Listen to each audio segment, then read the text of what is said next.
وَلَقَدْ خَلَقْنَا الْإِنسَانَ فِي كَبَدٍ. Human beings were made in toil and labor and difficulty. Whether you believe in Allah or not, you will still have challenges in life, yes or no? Whether you believe in Allah or not, it's still going to be tough to make a living. It's still going to be tough to battle a sickness, you know? This life, it's not like for believers, they get luxury and disbelievers get difficulty. No, Allah made all human beings in struggle. That's what He said.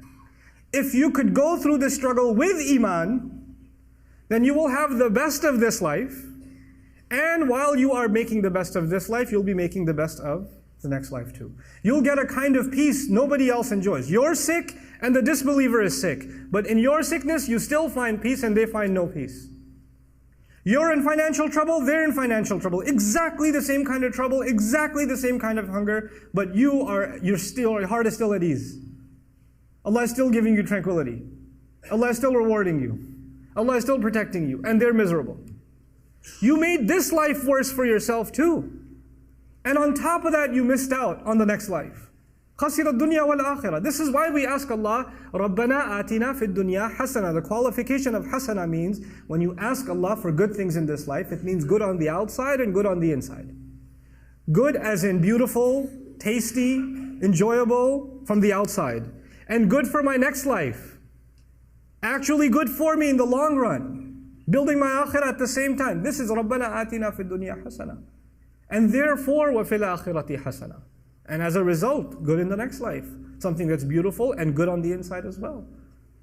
So Allah Azza wa Jalla says He lost this world and the next. ذَلِكَ هُوَ الْخُسْرَانُ الْمُبِينُ. That is the ultimate loss. The Quran uses 3 words for loss. Allah Azza wa Jalla uses khusr.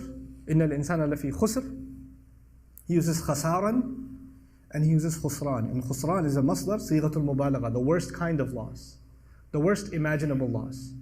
Of all the kinds of loss Allah talks about, the worst of all losses is this one. Somebody who was actually a believer and lost their faith when times got tough. And as a result, they lost this life and the next life, and they had it all. Allah had everything laid out for them.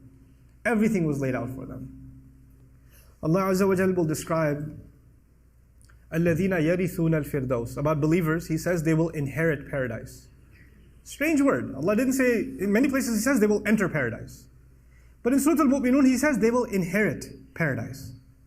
Now you know that inheritance is actually something that, is handed down to you because your family owned it already. And that's actually how the Prophet ﷺ described it. There's 2 explanations of it. Jannah was actually given to our father, Adam alayhi salam. And so already we're qualified for it. So we're going to get it in mirath. We're going to inherit it. But another beautiful hadith that I read when I was studying the meaning of wiratha and actually studying Firdaus, incredible statement of the Prophet ﷺ. He says Allah made a house in Firdaus for every human being.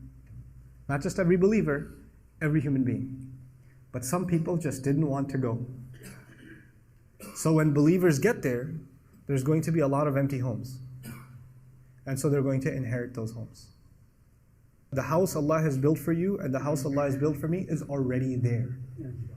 The expectation from Allah for you to enter the highest place in Jannah is already there. Don't mess it up. Don't fall off the edge. Don't lose your faith in Allah. Just think of these tough times as just Allah wanting to see what price you're willing to pay for that house.